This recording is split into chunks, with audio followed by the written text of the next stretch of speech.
کبھی اگر بننا ہو تو باز بننا، طوطا نہ بننا، کیونکہ طوطا بولتا تو بہت ہے مگر زیادہ اونچائی تک اڑ نہیں سکتا۔ باز بولتا تو بہت کم ہے مگر سب سے زیادہ اونچائی پر اڑتا ہے، اور باقی پرندوں کا راجا ہوتا ہے باز۔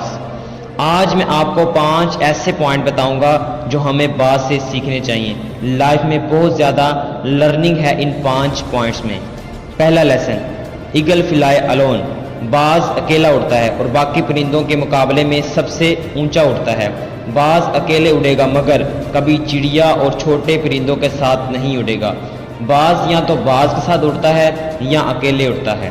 اس سے سبق ملتا ہے کہ چھوٹی سوچ والے لوگوں سے ہمیشہ دور رہیں اور اکیلے رہو، اس سے آپ کو خود کو پہچاننے میں موقع ملتا ہے۔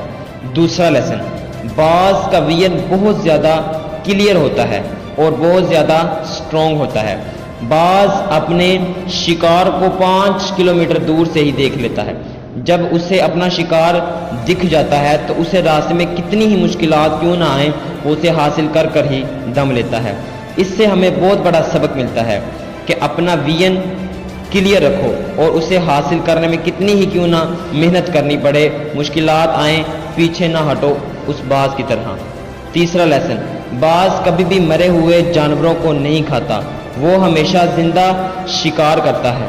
اس سے ہمیں یہ سبق ملتا ہے کہ جو ہمارا پاسٹ ہے وہ مر چکا ہے تو اسے مری ہوئی سڑی ہوئی زندگی سے مت کہ نکال دو، آنے والے تازہ فریش زندگی پر دھیان لگاؤ۔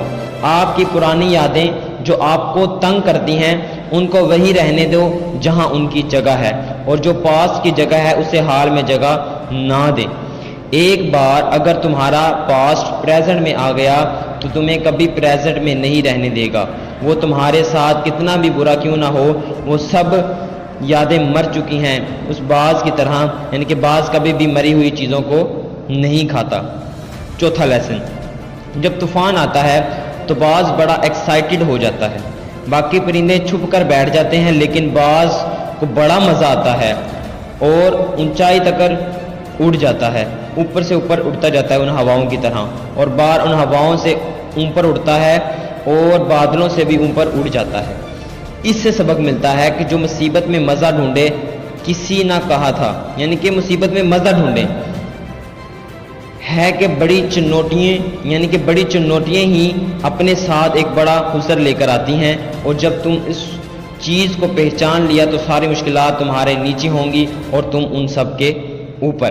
پانچواں لیسن، باز اپنے گھونسلے سے کبھی بچوں کو نکال دیتا ہے اور اسے پتا ہوتا ہے کہ میرا بچہ کنفرٹیبل نہ ہو سکے، اگر وہ کنفرٹیبل ہو گیا تو وہی رہنا پسند کرے گا، لیکن باز ایسا کبھی ہونے نہیں دیتا۔